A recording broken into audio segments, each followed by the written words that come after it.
So excited to be here with Les Brown today, and what an honor it is. You are responsible for creating so many multi-millionaire, world-renowned speakers that everybody that's watching this now is in for a real treat. We're going to ask you some questions, some secrets to your success as a speaker, which I'm so excited to do. Are you ready? I most certainly am, and thank you very much for this opportunity. Okay, great. So the question number one that I have for you is, what do you consider the most important skill that a speaker needs to have? I think that a speaker should take the time to get to know who they're going to speak to. I could call this communications intelligence. And never let what you want to say get in the way of what the audience needs to hear. By your asking questions and get information about the organization, about the occasion, the theme, and how you can incorporate and custom design your presentation to meet the needs of that event, then I believe that will begin to accelerate your reputation in the industry, and you create a greater value for that customer. Golden nugget, thank you for that. And as a speaker, how do you prepare yourself? With the information that I'm able to get from the organization, plus I have a structure that I've created. And let's say, for instance, 3 steps to success. If I was in it, just give me an organization. Health first. One of the things is you look at yourself and look at your goals in the area of health. There are 3 steps to becoming successful and achieving high wellness. It's focus. Focus on doing the things that you know, not what you feel. Many times when I was looking at improving my health, I didn't feel like walking. But it's not about what you feel, do what you know. The next thing is believing that it's possible. Having the willingness to focus on doing the things you know you need to do, having faith and believing in yourself and the process that you're implementing to improve your health, and follow through. Faith without works is dead. So through focus, faith, and follow through, you can accomplish your health goals. Wow, speechless. And to be able to do that, to be able to do what you just did, what does a speaker need to do as they continue to develop that skill? Because you have that skill, and as people are developing that. Well, something as simple as focus, faith, and follow through, they can surround that with quotes, with stories, with examples. And the more you do it, the more confident you will become. So what you're doing is creating a structure, a path that you can begin to speak on every time. You might decide to use passion, and you might include in there perseverance or persistence, and use stories and quotes and examples around the same thing. But here you come with a track to run on where you know where you're going. And any organization, professional, non-paying, or an organization that's generating income through commissions, you can use examples like that to inspire and move that audience. That's great, absolutely wonderful. So how do you get into speaking?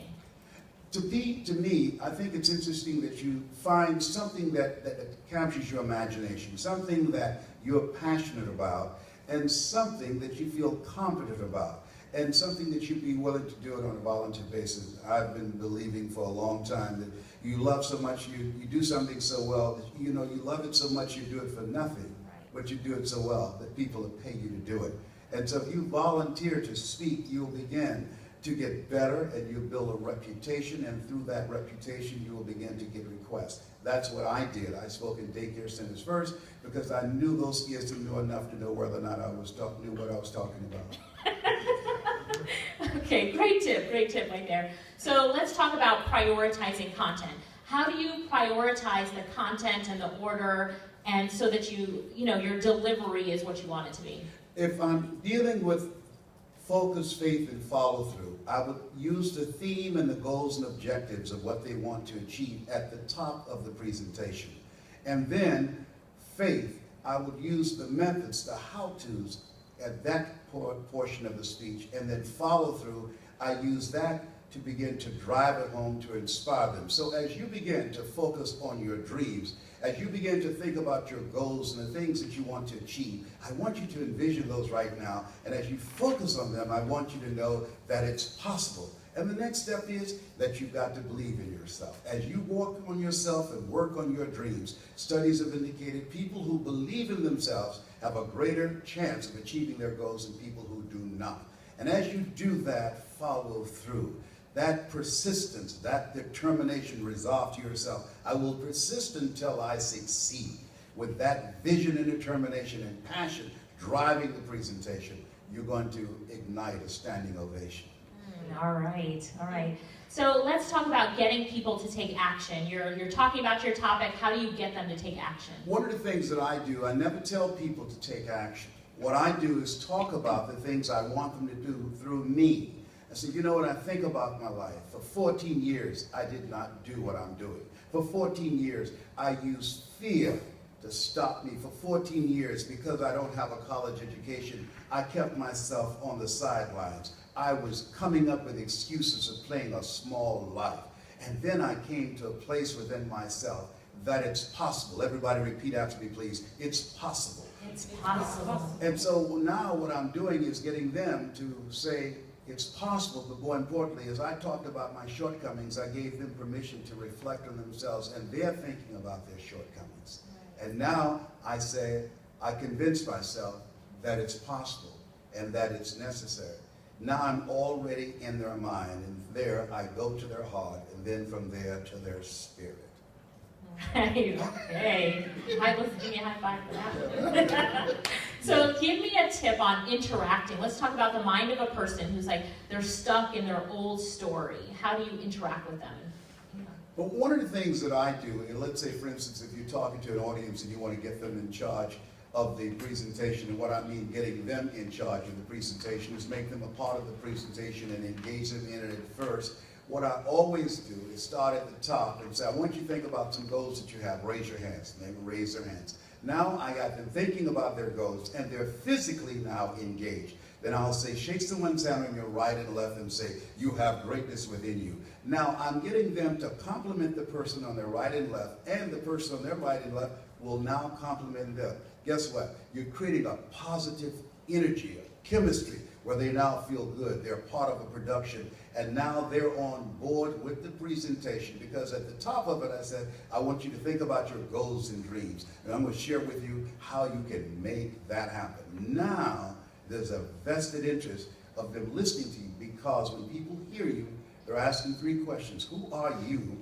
What do you have? And why should I care? And the fact that you're going to help them to reach their goals is a reason that they care.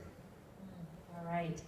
Let me ask you one question about how you travel all over the world, you speak to so many people. How do you always get in the mindset and the energy to speak? Every time you're on stage, speakers always think about that. They're like, how am I going to get that energy every single time I get on stage? To me, I don't believe that you were born to work for a living, but to live your making. And living your making will make your living. I do this because it's who I am. I do this because I love it. I would speak for free. I've done it for years because I enjoy it so much. I look forward to it. I've never, ever not wanted to speak. I've decided at times I don't want to get on an airplane. And then when I look at how much they're going to pay me, I become motivated. I think I can do it. I could go one more time. But I love it so much. I had a gentleman say to me, I spoke in Nassau, Bahamas. At the end of that presentation, I received a letter from a guy that he was in the back, and he dropped his wife off. And I said, why don't you stay? And he said, okay. And so about 2 months later, I received a letter from him. And he said, you don't know me, but I dropped my wife off at your conference. I was going home and drive in our garage and take my life so that she can get the insurance from my death. And you took the time to speak to me, and you said to me, and you didn't know me, that I had something special. My father never said that to me. And when you said that and looked at me, I felt that. Thank you for who you are, Trigger Man. And that he named himself Trigger Man because he was going to shoot himself, and he mailed me the bullet. And so to me, when I read that, I cried. It's emotional for me. But I said, if I can speak and save someone's life, I'm grateful to be used like that, because I've been told I was a loser so many years. So he inspired me. And I said, every time I can speak, as long as God gives me breath, I will. And let's just talk about inspiring for a minute. You really do inspire with your speeches. How do other speakers, how do you teach them to put that inspiration and inspire other people? The goal that I have is get people to, one, think about what's a moment in their lives that changed their lives. I tell the story. Mr. Washington that I met, I was in special education, and I was called DT, the dumb twin. And he said to me, young man, someone's opinion of you does not have to become your reality. And I tell that story because that was a turning point in my life. And I use that as an example of saying that all of us have critics in life, but there's never been a statue erected to a critic. And all of us have the ability to create a new life for ourselves. And I teach them to find something in their lives, something they've experienced personally, or something that they have witnessed that grabbed them, that touched them. And then I teach them how to build a speech from their values, from the things that motivate and inspire them, so that they can speak not just from their mind, but from their heart. And words that come out of the heart goes into the heart. That will make them a great speaker. Great. Now you're well known for your laugh and for your humor. How do you bring that humor into a presentation, especially if you don't think you're funny, right? Yeah, and I don't think that I'm funny either. People say I look funny. Well, I was listening to Earl Nightingale and Zig Ziglar and all the other speakers, and it was all just information. And I strongly believe that information could change people, that everybody would be skinny, rich, and happy. And I decided that if I'm going to do this, I'm going to be me. And there are things that I see that really tickle me, that I laugh at myself. I was in Hong Kong just 2 weeks ago, and I said something that I thought was going to be funny. Many audiences laughed, and they didn't laugh. And I said, whatever, and then they cracked up. And every time I saw someone later, they were speaking Mandarin, and they were pointing at me and said, whatever. But I said whatever and cracked up laughing at myself. Okay. And there are 10 different Asian countries there, and they all laugh too. Laughter is a universal message and language that says, I'm okay and you're okay. And it helps to facilitate the learning process, because when people laugh, they shut their minds down and they're open in their heart. So if people listen to my programs, I go from laughter to a quote or to a story or to passion and intensity, because I'm using it as a tool to facilitate the learning process. All right, understood. Let's talk about legacy, right? Every speaker wants to leave a legacy. And so how is a speaker really thinking about what that legacy is going to be and then pushing that through their speech on stage? I want it said about me. I told my kids, first of all, if they said that I have died, don't bury me for 3 days and put a microphone in the casket. If I don't grab it and say, I'm hungry, so then you can bury him now, he's gone. But I wanted on my tombstone, I told my kids, I aspire to inspire before I expire. And so I aspire to inspire people until I expire. And I want my legacy to be that I inspired people to live a bigger life. I inspired people to use their story and their voice to make the world a better place. And I was the message that I brought, that I was an example of what I spoke about. I love it, I love it. And let's end this interview by talking about, if you had just one secret tip for speakers, one thing that you want them to keep in mind to really build their speaking career, what is that? It's not about you. I believe that my prayer before I speak is more of thee, less of me. More of thee, less of me. If you see yourself as a vessel and you want to be an expression of love and inspiration and passion, to introduce people in the audience individually and collectively to a part of themselves that they don't know right now, but you are now the facilitator. You are now in the position of what one great person said, Mother Teresa, that now you become like a pencil in the hand of God to inspire people to write a new chapter with their lives.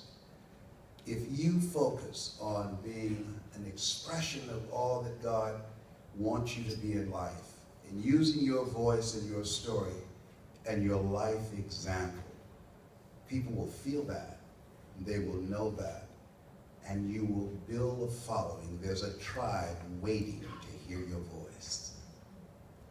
All right, Les, thank you so much. That's my story, and I'm sticking to it. You've given so much really great tips and information for speakers, and everybody appreciates it. So say bye. Say bye. Bye. Thank you very much. Make sure that you guys keep in touch with Les Brown on his Facebook page. Amazing tips and resources there every single day. So thanks so much, Mr. Brown. Thanks so much. Thank you. All right. Hello, my name is Les Brown. Today, people are looking for answers, things that can give them a breakthrough. I want to highly recommend this book. Your breakthrough is guaranteed when you read it. Why? Because Dr. Stan Harris, and I've known him for quite a long time, he's the message that he brings. That's why we call him Dr. Breakthrough. He'll teach you methods and techniques that can help you get unstuck, that can take your life to the next level. You know, it's been said, do not go where the path may lead, go where there's no path and leave a trail. He will teach you how to do that, how to make a powerful statement with your life and get you out of your head and into your greatness. This is powerful. Your breakthrough is guaranteed. Did you hear me? Your breakthrough is guaranteed when you get this book, because it will give you the way to do that. This is Les Brown, Mrs. Mamie Brown's baby boy. That's my story, and I'm sticking to it.